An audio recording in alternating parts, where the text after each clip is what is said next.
Kelly Flanagan. It's a pleasure to have you for the very first episode of Advocacy in Action. Today we're going to talk about the challenges of advocating from inside prison as a prisoner. I think listeners are going to be in for an insightful treat to hear firsthand the challenges faced by prisoners who fight for prisoner rights from in prison. You were recently the focus of a 7:30 report episode that exposed abuse and lies by prison authorities. I think that was an exceptional piece of activism. So today I really want to delve into challenges you experienced in your activism that led to that report. In particular, the difficulties you experienced in keeping a diary in prison and the difficulties you had in accessing information about law in prison. Welcome to the show. Yeah, thank you, Daniel. It's good to be here. Such an important issue, I think, to talk about. I think you are naturally highlighting yourself if you are curious in prison, and that can look like a whole range of different things. So you're obviously a target for prison officers to basically treat you however they like, and they can get away with that because it's, under their code of practice. They can search you, remove items that they don't deem to be breaching good order of the prison and things like that. They have the power to remove anything, and they don't have to give reasons why. So I think when you start trying to advocate for yourself and other people, you really start rubbing officers, general managers the wrong way. And the best way to do that, I think, is by getting to know you right. Documenting information that you can when you can, and not putting all of your documentation in one spot, because it will get taken at some point. So it's important to know what you can and can't do and how to get around them, obviously, taking advantage of the power that they have. Sure. And we're going to get into more of that in a moment. Can I first start by asking how you classify your style of advocacy?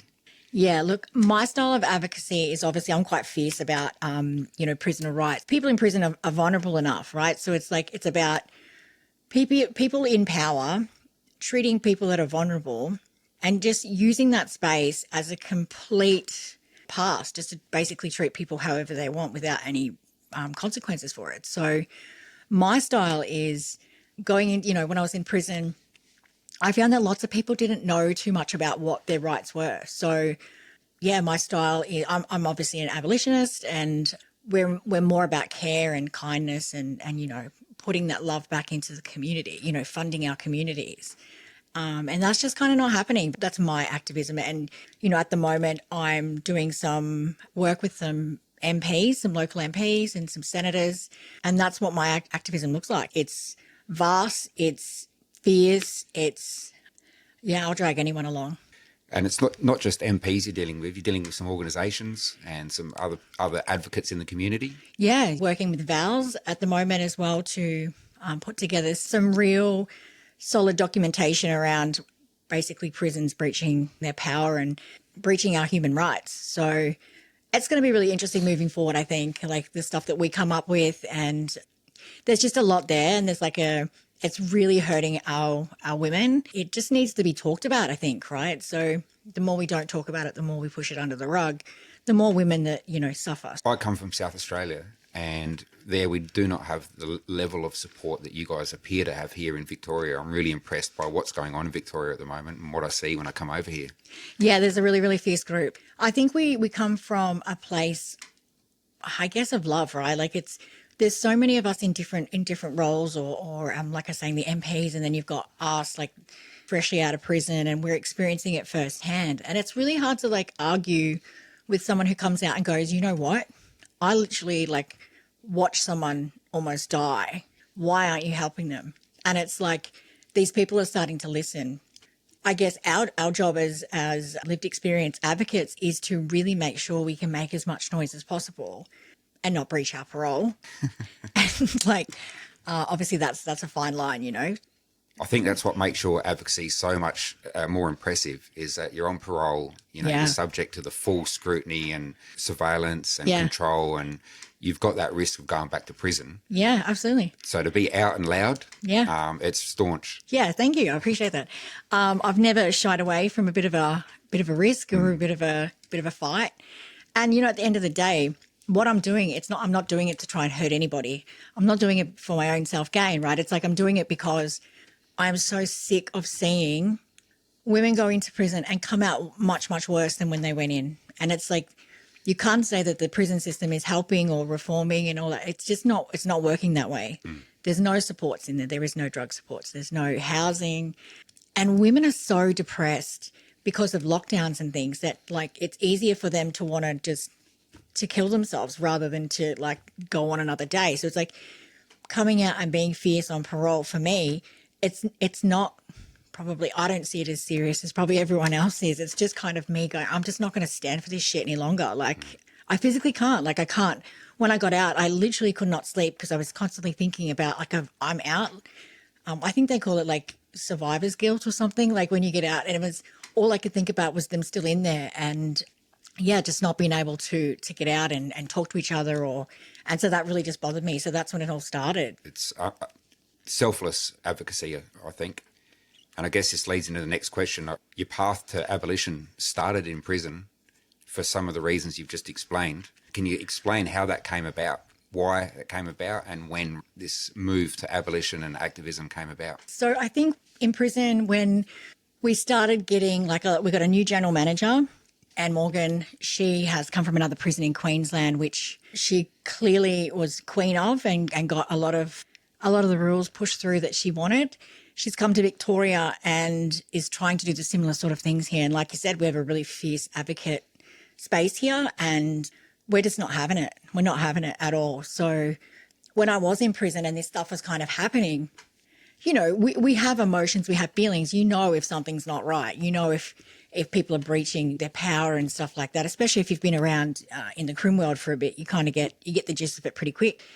She's abusing that power to save a bit of cash, you know, so it's like that's what made me really start getting pissed off.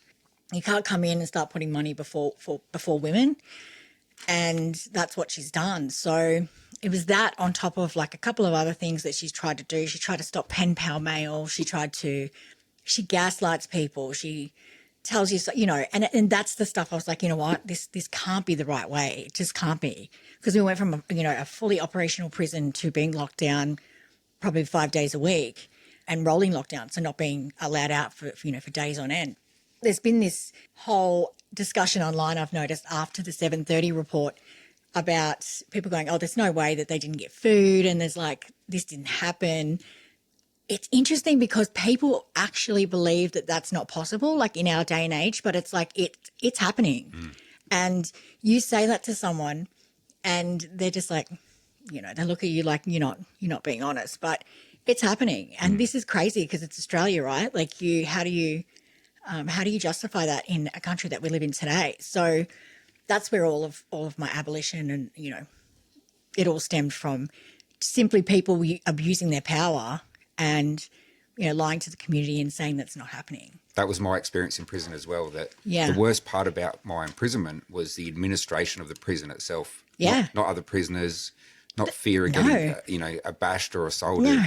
It was just the continual incompetence and abuse by the prison authorities. Narcissistic, manipulation, gaslighting, and the whole, like they have the ability to be able to talk to their co-workers, bullshit to their co-workers about something that you've done or apparently done, but that you haven't done, but they can just lie like so easily.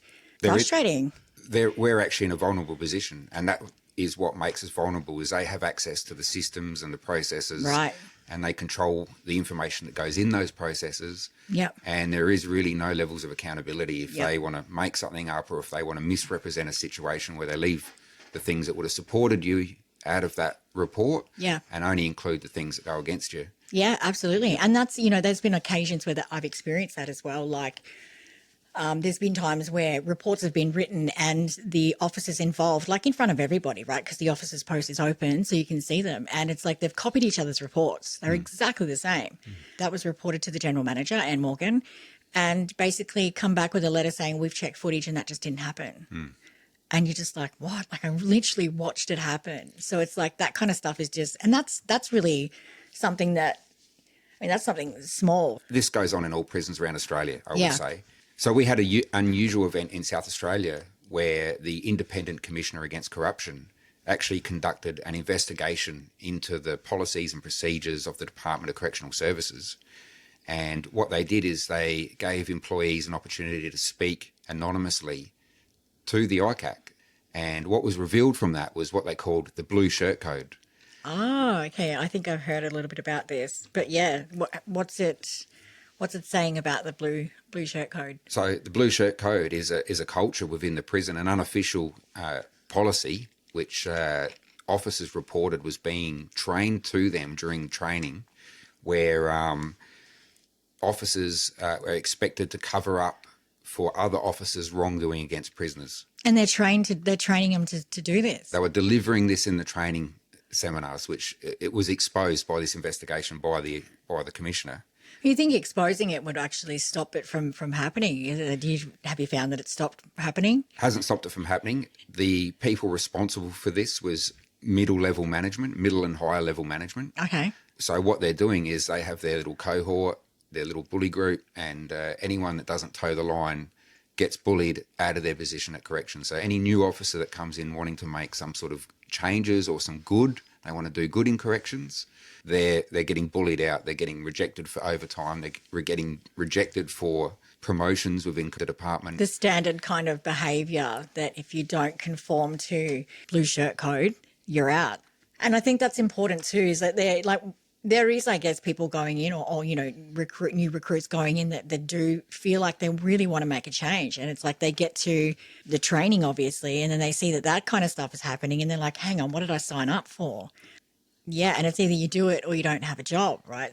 Look, I think there is occasions where you might have a couple of people inside the prison that work in there that may be in medical or the psychs or something like that might completely understand your frustrations around what's happening. You know, they will be as supportive as they can. But ultimately, it's just such a corrupt industry because they have their own rules. It's like their own kingdom. And no one ever questions that. And if you do question that, then all of a sudden you're a troublemaker or you've got health issues or, you really need to go to the slot because your behaviour is and that's the kind of stuff they try and push. And that leads me to my next question. I've found that prison authorities really dislike prisoner advocates in prison. Yeah. And in fact, I've found that they dislike and target prisoner advocates more than they dislike and target people using drugs or getting up to other mischief in jail. Would you agree with that? Oh, definitely. It's interesting because if you're advocating for people, you're educating them about their rights, because obviously every community has to run on an operational standard. They have codes for it. They have, for example, at Dame Phyllis Frost Centre, they have the local operating procedures. So that's the local standards at which the prison should operate. It's guidelined. And it's I've actually had conversations with officers around, in the LOPs it says this, and they're like, what's the LOP? And I'm just I'm stunned. I thought, as part of your job role, that's something that you would have to know. But 80% of them have no idea what an LOP is. So when you start advocating for other prisoners so that they know their rights and you're outsmarting these officers, they really take offense to it. I have had some horrendous stuff done to me just because I have tried to help other women navigate a really shit situation. Can you give us an example? So with our supervisors and stuff that we had, one in particular, Christopher Banks, he such a dick. He has that macho anti-female, he just hates, he's a woman hater, very narcissistic and very talks down. His favourite thing to do is make people cry. That's the first thing he does. But yeah, for him, for example, he's doing behaviours like that towards women he'd call them into the office and by themselves so they'd be unrepresented, and he would wear at them saying, how fucking dare you, not all women have a hard exterior. Most of us are pretty gentle, so that's one occasion. And so when this person's come out, I'm like, what happened, and they've explained that. And I've gone, that's not you. They can't talk to you like that. And she's like, oh, what are we going to do about it? So, wrote to the general manager, Anne Morgan, told her what happened. Basically, she said it didn't happen. And I was like, I'm just not letting that go. So when the independent prison visitor came in, who, by the way, by the time I left was almost my best friend. We spoke a lot over the years. Yeah, she gave me some advice around that. And it's not okay, right? So we talked to her about it. She took the issue to the general manager, and it's exactly the same thing I did. But the difference is now, because I've told her, it's recorded somewhere that that's happened. Mm-hmm. And it wasn't the only time. So now we've made that record. Nothing happened that time, but then it kept happening with other girls. So because we initially made that one report, the next two girls that it happened to, we took it to the IPV and she's, again, raised it. So they have to acknowledge it at some point because now it's being documented. And the documentation is such an important thing, right? Like you need to document everything. Yeah, and make sure they don't, send it out to lawyers and stuff like that. You don't want to leave it around your cell because, yeah, they'll take it. Did you find any actual detriment to you, to your case management or to your position within the prison when you were doing this advocating? Oh, definitely. Yeah. So there was multiple occasions, I'd get legal mail sent in because obviously I couldn't access anything legal and just naturally very inquisitive anyway. So I was getting, sentence manuals and stuff sent in, the Human Rights Charter I got sent in, the Nelson Mandela, all these different things that I was just interested in reading. And yeah, I would get my cell search and them asking me where I'm getting this documentation from. And I was like, what, am I not allowed to have it? And they're like, no, but you've clearly not got it from the prison. So where did you get it from? And I said, it's none of your business. So it's interesting because once you start knowing about that kind of stuff and they don't, so they start feeling, I guess, a little bit intimidated by your behaviours and the stuff that you're potentially doing with that information. So, yeah, I found there was heaps of times. I got moved to the slot.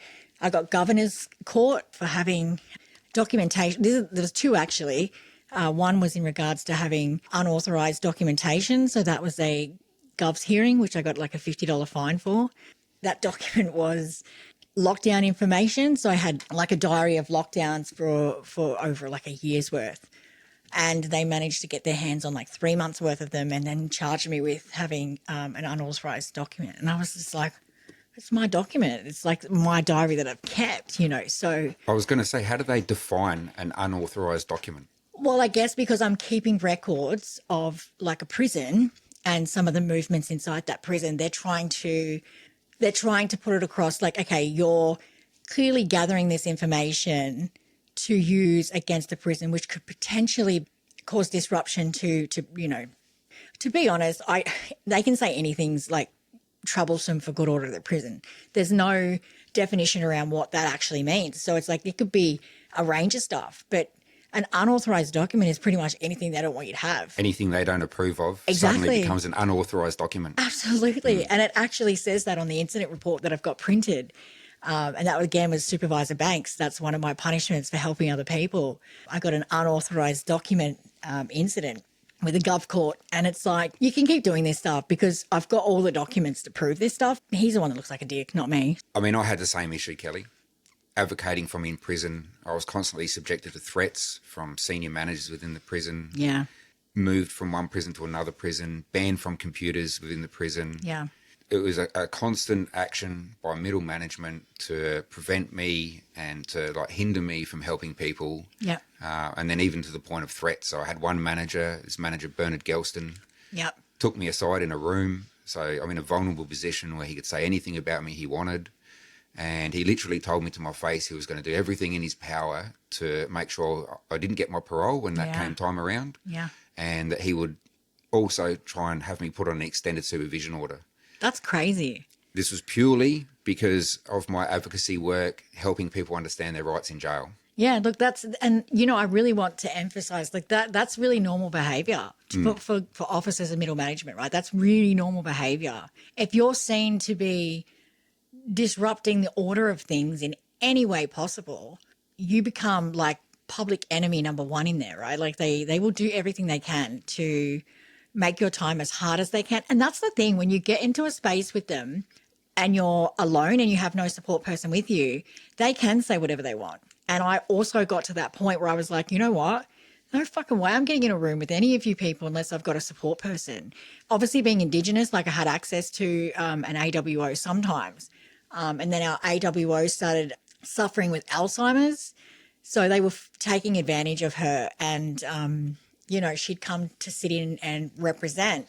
And she didn't really kind of represent in the end because she couldn't remember things. And they would play on that. Oh, no, we sat with her, remember? That's the kind of manipulation that happens. Here's an older woman who's served the prison for nearly 30 years with the benefit of trying to look after the Indigenous women. And the prison have used her illness for their own benefit and gain. Like, that's just the kind of stuff that you can expect from any corrections or prison. Tell me what's rehabilitative about that. Yeah. You know, exposing new young inmates to predatory behaviour or drug use, or, you know, putting them in with older members who have been there a while that are, you know, there's just this kind of, and that's the thing they'll do if you're not conforming as well. They'll use like an intimidation tactic from other prisoners. So they'll put like a young offender in with some older people that's been there a bit longer, hoping that they'll sort you out, you know. So it's like they'll try everything they can.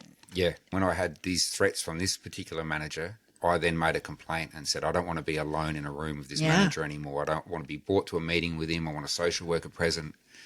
And making that complaint led to more abuse, where he actually then wrote a letter about me saying I was suffering a psychiatric disorder and sought to have me put in solitary confinement under psychiatric care. That's probably one of the heaviest stories I've ever actually heard in regards to one individual prisoner. Like, that's next level. I was lucky to get the letter through Freedom of Information.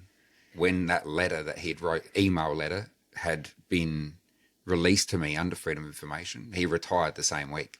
Yeah, right. Did you get the Freedom of Information while you're inside? Is that how you obtained it? No, I was actually too scared to put the Freedom of Information in while I was inside. Yeah, I can see why, yeah. And as soon as I was released, I Freedom of Information his emails. Yeah. That's the power of freedom of information. People often don't understand that you can actually get officers' emails when they send emails from themselves to other officers or other managers. In regards to you, like, yeah, yourself? In regards to you. So you can't get emails about other people. Yeah. But you can definitely get emails about yourself. That's just craziness. And people are like, you know, you talk to them about these experiences and they're just like looking at you like you're an absolute crazy person. But this is like normal stuff. This is normal behaviour for these guys. Normal behaviour. Absolute normal behaviour. And I think before you mentioned the term, like, if something is not in, is to protect the order of the prison. Yeah, good order of the prison, yeah. Yeah, but when you're saying protect the good order of the prison, like, the general person thinks good order means behavioural problems from people in prison. But their idea of good order is the order that they are accustomed to. Right. Where they rule no matter what the rules say. Yeah. And if you disrupt their little cliquey rules that aren't actually rules, they're abuse, if you disrupt that abuse in any way, then they use these measures against you. Yeah, and I think if you're like, the first thing I'd say to that is, me, I'm a bit hot-tempered, you know, so I can be reasonable for a while, but then I just get really like, I just get crazy. But I think it's really important when you're dealing with these guys that you just maintain the behaviour, like good behaviour, but go about it in different ways, like trying to disrupt them in other ways. And I think like that's why your method is so, it's why you've got so much results, right? Because you've played their game, you've been calm, you haven't got punished for any behaviours or whatnot. Where for me, I found that was really, really difficult because I can only take so much before I just can't anymore. So it's like they knew that, so they played on that as a weakness. Obviously, I start behaving in a way that they're like, oh, look, we told you, let's move her off to the slot. Like, I spent my first, I think, 7 months in the slot. So I got a 3.5-year sentence, 7 months in the slot at the beginning because I wasn't having it. I wasn't playing the game. Yeah, as soon as you raise your voice, as soon as you express some emotion, they're like, don't raise your voice at me. Next thing that you're written up, then you get upset that you're being written up over something, and they get their way. They get to punish you. Oh, we're going to lock you down. You're obviously at risk. Yep. You know, at risk to who? Like, I remember one particular, she's an ERG, but she'd go into the emergency response group, but she'd go into being an officer as well. Complete arrogance on her. When she got from her ERG and went into like a prison officer role for the day, she hated it because she just obviously didn't have that same power trip going on. And she'd call you up, you know, it's mail time. You go up to the window, you go to get your mail, and she'd just speak to you like you're a dog. I remember this day, I said, you fucking speak to me like that again, I'm going to come through that window, I'm going to have you. And she was just like, she couldn't believe it. She goes, all right, calm down, you know. And then next, like, it was just, she never did it again, ever. Regardless of who I am or what I am, I'm a human being and I deserve respect. So just because you're wearing that uniform doesn't mean that you get to disrespect me. Unless I'm being a complete arsehole to you for some reason, you have no right to speak to me like that. So they just don't like that. They're not used to people like challenging them. No. And she was known for her abruptness and her, like, you know, toughness. And then to see her get put on show in front of a whole line of women for male, I was like, yeah, you know what? You deserve that. You completely deserve that. So, And really, you were lucky in that situation that you weren't punished. That she's just been a little bit shocked over it. yeah. Because they. I think she knew that I was going to come in that window. Yeah, Like, I she worked. 100% was going to go in that window. Like, I was not, because it takes a lot for me to get to that point. But it's like, once I'm there, I'm there. And it's like, I think she knew that I was just at the complete point with her that, like, you know, and I would have done that. I would have taken it for the team so she doesn't speak to everyone else like that. She's just, yeah, but she never ever did it again. So it worked. As I mentioned, there's two main topics I really wanted to delve in, and we've sort of covered this a little bit now, but if we can go a little bit further into them, and one of them is the keeping of the diary or official records of events in prison. You personally had the foresight to start keeping a diary in prison. That diary turned out to be a spectacular part of a recent segment on the 7:30 report, which featured you. Yep. And that exposed abuse, and it also exposed some lies in the end from the prison authorities who were responding to questions about that abuse. Can you explain the significance of the diary and the difficulties you experienced with keeping that diary in prison? Yeah, well, I didn't know at the time it was significant. Honestly, it was just like, I've always been a type of person to like write a diary, like, you know, a journal kind of thing, and because when you're in prison, you don't have computers, you don't have phones, you don't have anything. And so it pretty much started as a mental health thing. Like, I'd just keep a journal of stuff. And then when the lockdown started happening, I would just document shit, like not giving us any notice, not getting us medication, not my lawyer appointments. I miss so many because they're incompetent and staff are organising these industrial disputes. And it's like, I knew it wasn't right. So then I started keeping a diary and documenting literally days, times, officers. It even got to the point where, yeah, I'd wrote like everything I heard the officers talk about. So if, you know, an officer, because you'd hear them talk a lot, and they would be openly talking about, oh yes, so such and such has orchestrated a weekend off. You see how they like that, you know, stuff like that. And you're thinking, this can't be right. Like, they're talking about themselves orchestrating the weekend, Yeah. like taking sick days, Yes. or yeah, absolutely. like other stuff. Yeah. You're hearing the staff talking to other staff about it, and they're not shy. They'll talk about it in front of the women. They don't. And some of the officers will come sit with the women and talk to them about what's going on. It's quite common for that. And I think there was a few officers in particular who were happy to share information with you. Like, that's the part that I just found so intriguing, is that you can have good officers that you can have report. Well, when I say good officers, I mean ones that you don't want to, you know, beat every second day. But it's like they just come and they try and suck the girls in, and just so they just get information or whatever it is that they're doing. But they don't realize in the process of that how much information they're giving away to you to try and get that confidence. So sitting back and you know, watching that, it's good because I'm a mental note taker, and so I document everything, especially if it's hurting another person. I wasn't always like that, but it's more about, it's the vulnerability of people in prison. That's what pisses me off the most, is that these people come from, like, you know, some of them privileged backgrounds, coming into a prison and treating like vulnerable people the way they do. So everything I did, I documented everything I heard, everything I seen. In relation to the action of staff. Yeah. Yeah. That and anything and everything. Like, Yep. It wasn't initially just about the lockdowns. It was about like everything that's significant that happened, because all my advocacy stuff was starting to cause real problems, you know. So incidents I documented everything. It just happened to be, though, that when they searched my cell, because obviously they were harassing me because of the advocacy, they've come across my diary and they're like, what the, you know, and the reason I know this is because I've got a really bad habit of opening up the window and having a look in to see what they're doing in my cell. They never know that I'm there, so I get to have a little peek at what they're doing. When they're doing a cell search? Yeah. Like, the girls are just like, you can't do that. I'm up there with the, you know, looking through the window, because I want to know what they're doing in there. I don't trust them as far as I can kick them. And they're, you know, they can watch me 24/7, so there's no harm in me watching them. And I'd see them go into my diary, and that was fine. It was left there that day. They come back in the next day to do a search. So 2 days in a row, consecutive search, and the diary's gone. And I thought, that's odd. I'm sure I've left it here, you know. And the other thing was, they didn't even tell me they confiscated it at first. So they took the diary. Yeah. And didn't tell you. Nah. So it's just disappeared. And when they came out, they didn't even have anything in their hands. So where'd it go? Like, they've literally taken it out of my cell without advising me about it. They didn't have it in their hands, so I'm guessing it was hidden somewhere.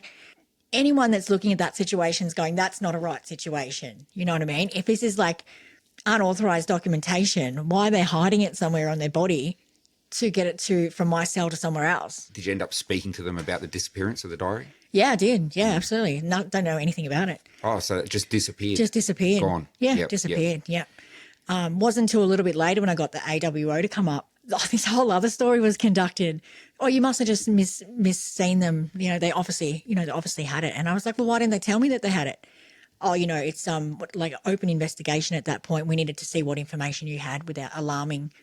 Like, I don't even know what that even means. But yeah, so that was 3 months worth of dates that I had in there, and probably a whole bunch of other stuff as well. So I lost those dates pretty much from that diary. So there is some dates missing. But yeah, I just had to get smarter about the next diary. In a prison that I was in, a guy was keeping a diary. Yeah. And it was the same thing. They confiscated his diary. They said it was for security and good order. And they tried to say that he was noting routines of the prison in his diary, and this was somehow going to be used for some sort of plan. And that's how they justified taking the diary.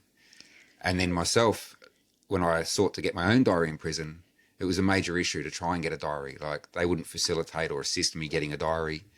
And I had to involve people in the community to try and help me get a diary and actually notify them that I wanted a diary, to sort of hold them accountable, to say, well, why can't I have this diary? You're promoting planning and prioritising and that sort of thing. Yeah. It's meant to be part of rehabilitation. Rehabilitation. And even self-journaling, like you said. Like, it's good for mental health, yeah. How outrageous is that, right, that you have to fight to get a diary in prison? It's like, okay, it fits the book criteria. It's like a book, and it's like you're allowed to have one a year, I think it is. And the fact that you have to literally fight every person in the prison to get a diary, like, that is the most ridiculous thing I've ever heard. But it happens. It's something in the community people just would not understand at all. They would think, oh, over a diary. Yeah. But this is the thing. This is what I guess this is about, right? It's about talking about those things, calling it out. I know it's just as easy for people here to just pop to the news agency and get a diary, but you've literally got to fight months to get a diary in prison. And the whole point of taking these diaries is purely because they don't want to be held accountable for the wrong they do.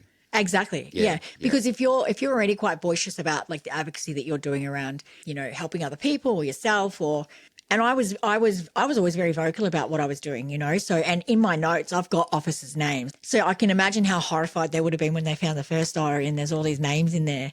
And of course, the 7:30 report, they actually showed a diary. That was obviously not your first diary. So you somehow got a second diary. Yeah, I got a second diary. Yeah. Look, if there's anything it is, I'm a persistent. And the second diary was like, I just had to be a little bit more organised about how I did things. So there was actually a third diary as well.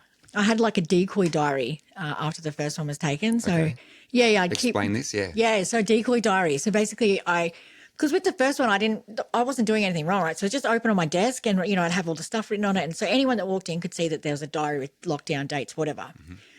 And that's the one they took. So I was like, okay, I'm going to still do the same thing. I'm just going to play it like that. Put one on the desk and I'm just going to mark stuff in it. True factual stuff. But then I'll keep the other diary somewhere else so that if they come in again, they're going to take this other decoy one and leave the original one. But I'd really emphasise the officers' names and stuff in the decoy one because I really wanted them to have get the attention on this one. Yep. And if it's juicy enough, they're not going to look for one that they don't even know exists. And I had like a lot of paperwork in my cell, yep. a lot of paperwork, a lot of books. Yep. Yeah, so it obviously worked. Dumbasses, like the stuff that was in there. Yeah. Unbelievable. And did you do anything else like to protect that information or get that information out? Yeah, so I got to the point, because obviously I didn't know how deep they were going to start looking into my stuff, and I arranged with my prison and police accountability lawyer. So in Victoria, let me just explain that. In Victoria, after the Aboriginal deaths in custody, especially the Veronica Nelson case, which I encourage people to look it up because it's just one of those really crazy events where prison officers should have been charged and then no one was found negligent, which just blows my mind. But so they introduced a body that the government paid for. So it's basically a solicitor that works for Victorian Aboriginal Legal Service, and they come in and they have appointments with women in custody, especially Indigenous people, just to see how things are going, to make sure that there's obviously no more deaths happen in custody. So I reached out to this lawyer from the Wirraway team. Like, I told her what happened and she's just like, this is crazy. And I was like, look, I think we're just going to have regular appointments and I can just give you those dates weekly. So, I'd get on the phone, I'd give her dates weekly. And that way, if there was any chance that the diary was going to go missing or whatever, not only did I have the decoy diary, but I also had the lawyer had copies of everything too. Yeah, it was good. Like, and I used to send out stuff as well. So if I come across information or documentation that proves like this corrupt behaviour, I would send everything to her. Let me tell you, I've got hundreds of pages of documents that I still haven't even had a look at yet because one issue at a time. But it seems like an extreme tactical measure, and you really need to be on the ball and diligent, all to get just information out of the prison. Yeah, definitely. To expose wrongdoing. Oh, absolutely. And look, to be honest, just before when I went out on parole, I had to sit there for like 4 hours for them to go through paper by paper by paper by paper to see what I'd taken out. Little did they know, like everything I had, I sent out. Anything that was important, like that, I was sending out parcels of paper every week. Like it got to that point, the lawyer used to send me in parcel post, prepaid, express, registered envelopes by the dozen because I've just sent out so much stuff. And that's the other thing. Like I really encourage other people, if they're going into prison, they need to send some stuff out to the lawyers. It's important. Make sure it's registered. Make sure it's express. If you send it general mail, it's not going to get where it needs to be, especially if you're advocating for others. So it's really, really important to make sure that you register it, express post it. I always get them to photocopy the front and the back as well of the actual mail so that, and I also record the officer that took it, where they took it. Yeah, so and then I ring the lawyer and give the lawyer the tracking number. Just really important steps. Don't use the paper express envelopes, use the plastic ones because you can't poke holes in the plastic ones where the paper ones you can rip and they can have a look. Just stuff like that, like just be a little bit smart about how you're getting stuff out. I mean, speaking of deaths in custody, we had a death in custody, a man named Wayne Fella Morrison. Yeah. Aboriginal man. Yeah. And he was actually killed by officers who over-responded to an incident. Yeah, right. And that incident ended up in the coroner's court. Yep. The officers were given immunity from testifying in coroner's court. No one was charged, no one was held accountable. And the actual general manager of Yatala Prison, his name was Darren Hoskins. Yeah. He refused to apologise to the family afterwards. Tragic. I'm not surprised by that. I've brought this up before in interviews, and it's nobody to date. I'm not sure about other states, but like Victoria, like nobody to date has ever been charged with anything criminal as a consequence for their action around incidents involving death. So I'm probably guessing that's the same in SA by the sounds of it. But yeah, like, I mean, what do we do to try and hold these people accountable? Like that's a life. Like that, yes, that's someone's brother, someone's son, So how do you give someone immunity? Like, I don't even know what that means. But how do you give someone immunity over being a part of a death? A government employee. Immunity from testifying in a coroner's court. Right. There's that blue shirt code we're talking about again. That is the blue shirt code in action. It's actually horrible. Hang on. If we do that, aren't we organised crime? That's what people say. It's the similar type of behaviour to an organised crime group. Definitely. That's exactly the same type of behaviour. Maybe if we got some more blue shirts, maybe we could, maybe they'll let us get away with the blue shirt code. We'll have to look at getting one of these integrity units in South Australia, like police and corrections integrity unit. We have nothing like that. So that's really interesting that you brought that up. So over here in Victoria, it's called Wirraway. So it's called the Police and Prison Accountability Team. Mm-hmm. And basically what that is, there's a couple of civil lawyers, some criminal lawyers, a human rights lawyer, and they pretty much, it's at this point it's only for Aboriginal peoples, but there is like another service that steps in if there is some non-Indigenous peoples as well. It's slowly, the process is like, she just got walked out of the prison the other day. So she went in to talk to a whole bunch of girls about the lockdowns, and the prison actually said, we need to remove you from the prison. She goes, I'm a police and prison accountability lawyer. You can't remove me from the prison. They walked her out the gate. Wow. Yeah. So, I mean, look, I think having one in SA, it's a step forward, right, from having nothing to having something. Correct. But this is where the advocacy comes in, because the more noise we make, obviously we raise awareness, because I think people just genuinely don't know that this stuff's happening. Not at all. The community thinks everything's great, and and that we're just bad people. That's the image corrections gives them. Yeah. And they believe that. Yeah. That's just not true. No. That's not true. The second topic I really wanted to delve into was the difficulty prisoners face in trying to access legal information from in prison. Can you give us some insight into your experience of that? Yeah, so I'm all about, like I said, rights and stuff. At least understanding where I sit in the scheme of things. So I actually requested to go down to the legal library to have a look to see what was down there. First of all, I was just curious. I didn't really need anything. Can I just pull you up there? Yeah. Did you say legal library? Yeah, legal library. In the prison? Yeah, but there's Okay. more to it. Yeah, so I didn't know there was a legal library, but apparently there's a legal library.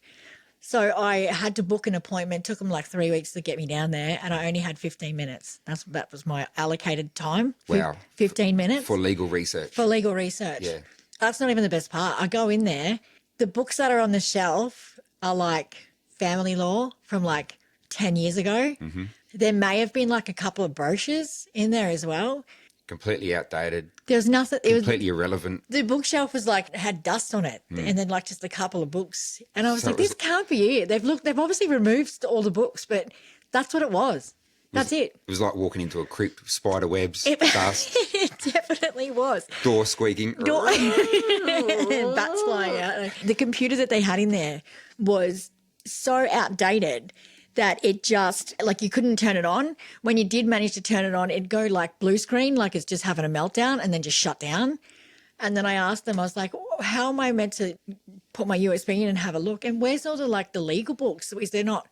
And they're like, oh, no, if you need legal books, you have to get your lawyer to send them in. I was like, didn't you say this is a legal library? There's nothing legal about this. It's basically, it's like a closet in the back of programs. And that's pretty much it. But that's what they're telling the community. Oh, they have access to legal libraries and this and that, but there's nothing in there. It's a very misleading story. There is a book on family law that's 10 years old in Yeah. there, but they don't tell the community There's that probably bit. pages missing too. It's probably got lots of all the important stuff ripped out. And a computer that doesn't turn on, so you can't read your legal USBs or anything like that. If you talk to any prison, they'll tell you they've got a legal library, 100%. Or they have access to legal materials. There's probably more how they'll put it. That's just not true. It's No, just that's not right. true. Yeah. I had to get everything sent in by legal mail. I got Yeah. all my lawyers to send stuff in. I was actually denied access to a piece of legislation from in prison, Oh, yeah. and I was told I needed to contact my lawyer for that, and you can't. Prison legislation. No, this was just legislation. It was actually the Defamation Act I was looking for. Yeah, we wouldn't want you to have access to that. It seems pretty Yeah. dangerous, doesn't it? And then when I wrote to legal services, because I was unrepresented in prison, you got no money and you can't get legal support for a civil or administrative matter Yeah. in South Australian prisons. Yeah. We don't have the good community lawyers that you guys have got here Yeah, in we're going to Victoria. bunch over here. Yeah. Yeah. Legal services even denied me the act, and they said, we don't want to give you access to this law because we don't want to encourage you using the law. Yeah, right. So you've contacted a law firm outside Advocacy Place to give you these documents? This is the Legal Services Commission of South Australia. Oh, wow. So this is the people that are meant to help the community generally with free type legal services. Yeah. And they denied me the document as well. Yeah, right. They clearly had your best interest at heart. Like that sounds like what that is right there. Yeah, no, definitely. But I mean, these are the challenges we have in accessing law. Yeah. Corrections really take advantage of the fact that we're in a vulnerable position. We don't have much money. In South Australia, we don't even have access to community lawyers or community law firms at a time. So I just find that really mind-blowing. Like, you saying that there's no access to community lawyers, like that literally blows my mind. Like, I didn't know that wasn't a thing. Like, I thought everyone had that. well, if I can just correct you. Yeah. It's the same position of corrections saying they got a law library. Right, yeah. They say we do have access to community legal services, but when you go to those services, they actually don't give you effective service at all. They sort of brush you off, deflect, try Yeah. and steer you away from what you want to do, delay your communications with them. Yeah. Their assistance is really ineffective.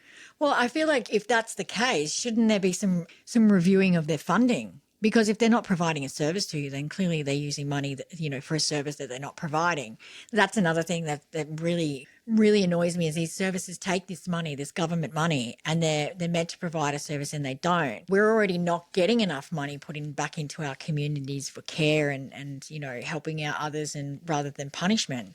So I just find that appalling. Again, there's these people taking advantage of the minorities and the vulnerable for their own gain. Probably a whole nother podcast too, looking at the funding of these places. Oh, that'll be a good one, I think, too. But I mean, I also wanted to say, like, with yourself, your administrative law, like that in itself is a pretty good tool to help others to kind of make some change in the future because you're on to that kind of stuff. You're on to what works to hold people accountable. I think it's really important to there may not be a service in South Australia now, but you can always be that service, right, to reach out to these people. hopefully in the future. Yeah, definitely. And I think it's a good way to go about things. Like people like me, we're good at making noise and we can round up a bunch of people, but it's like long term there has to be some changes in administrative law. So I guess like it's important for people to understand that that's, you know, starting there is where things can change. Definitely understanding your rights in administrative law is the Yeah. starting point, because when you're in prison, you're subjected to all these administrative decisions that are made against you. Yeah. And most people in prison aren't even aware there's an avenue of law called administrative law. Yeah, I got to admit, like I didn't actually know what it was. And I think just those two words together, administrative law, I was just like, yeah, no, that's just too much. That's too big for me, you know. But like after having the conversation with you about what that is, it's incredible. Like I didn't know that was a thing. Just going back for a moment to the difficulties in prison accessing law, Yeah. I did end up finding avenues where I could start to access different bits of legislation or information about law or about legal principles and that type of thing. So I found places that would send me this information from the community, but it took a lot of years to find these places from in jail, and it took a lot of work. Yeah. And there was even restrictions put on this access as well. But one thing I noticed is when I would receive legal mail, it would be a wad of documents. Yeah. Comments that I would get, because legal mail is delivered to you personally by an officer who you got to open the mail in front of them, and it's usually at an office type scenario where other officers were sitting in that office. Yeah. Yeah. And you would be invited to walk into that office to collect your legal mail, and then the snide comments would come. Oh, Van Setten, it's surprising that you're here again collecting legal mail. Yeah, like just because you can't read legal mail doesn't mean, you know, like that's it. That's what it, you know, I feel like saying to them, don't worry about my legal mail. You can't even read, mate. Like, but the same thing happened to me. It always happened to me as well. Like, because that's the only way I could get information as well that interests me to keep myself busy and my mind busy. I hate that comment. I hate that. Oh, look who's got legal mail again. Because it happened to me a lot as well. You'd think they'd be promoting us who have broken the law in reading and learning the law. No, they don't want us to do that because they want us to come back. That's how they make their money, right? That's probably another podcast in itself too. Yeah. Recently, we had I tried to send a human rights law book into a prisoner in Yatala prison, and the general manager of that prison, Kit Wong, Yeah, no, yep. she actually refused that prisoner his application to have that book sent in. Yeah, okay. And, you know, to me, this is part of that blue shirt code again. Yeah. They really don't want to be held accountable. They don't want prisoners knowing law. They especially don't want prisoners knowing human rights law. Yeah. And being able to sort of assert their rights from in prison. And, you know, this manager, Kit Wong, her reasoning for not allowing this book in was because I said so. Oh, that's the reason. That seems like a pretty valid reason. How do you know this? How did this happen? Like how did this lead up to that? Basically, I mean, I started a project, Books Behind Bars. Oh, yeah, yeah. And I received books donated from people who had studied law, and then the idea was to redonate them to people in prison. This is one person I was donating the book to. He asked me for this book on human rights. Yeah. So I said, yeah, we'll make the application as you meant to make the application. He made the application. He was rejected. He asked the reasons why. He was given because I said so. I then did a little bit of online advocacy about this general manager not allowing this book in. Yeah. Over social media. She then turned around and said, look, I will purchase this particular human rights law book in the Australian context for the prison library for prisoners to borrow. Okay. Is this because you called her out on her bullshit? Because I called her out on social media. Yeah. She actually went and had a meeting with that particular prisoner and said, I don't like my face being put all over social media. In the end, she bought the book. It probably took around 6 to 8 weeks to get this book, even though there's a perfectly good book sitting there waiting to be sent into the prison. Yeah. This particular prison, it's a new part of the prison, $170 million spent on developing this part of the prison. Okay. Each bed was fitted with its own little reading light. Okay. Prisoners there are allowed to own 3 books. Yeah. Yet they're saying that people can't send a book in or a textbook into a prisoner. When she did end up purchasing a textbook, she purchased a human rights book in an international context, not an Australian context. Yeah. So they even messed that up. Yeah, well, maybe, you know, that kind of seems a bit on purpose though, doesn't it? Like, that's how I would take that. You want something local so that you can understand your rights, but they're clearly not wanting to, because they've got to show good faith. Yeah, they've got to show good faith that they're going to do this. They go ahead and do it, and they technically did. They just got the wrong one. They got the wrong book, that's right, yeah. So, again, just bringing it up. I'm sure she probably would like a few more pictures of herself on the internet. There probably will be more. Yeah, I don't doubt that. Like, I feel like calling them out is a good way to go because it pushes them off their ivory tower. They can't just sit up there and like call the shots, because if we keep letting them do that, it doesn't stop. If you don't try and call it out, it just doesn't stop. No, and it's good for us to have the ability to do it, us people who are formerly incarcerated. Yeah. Because it breaks that bubble of protection that they have. Yeah, where they keep information in. Exactly. And because we've experienced these injustices, or we've experienced prison, we know the little cons that they do to try and keep this information in. Or, when visitors go through Dame Phyllis Frost Centre, what they're doing is they're taking these stakeholders or investors or whoever through parts of the prison that's like really new, really nice. The gardens are wicked. They keep them away from all the areas that are falling apart, that have rats, and so that's that again, like keeping everything internal. But if we're talking to people about these actual environments, like there is rats in the unit, there's like carpet that's 24 years old. You tell them that kind of stuff, people go, oh, wow, like what unit's that in? So it's about just keep bringing that to people's attention at whatever cost, because I'm not scared to speak out. Like if I have to, if I get breached on my parole, so be it. It is what it is. But I think it's hard for them to do that too, because I've been so noisy about it.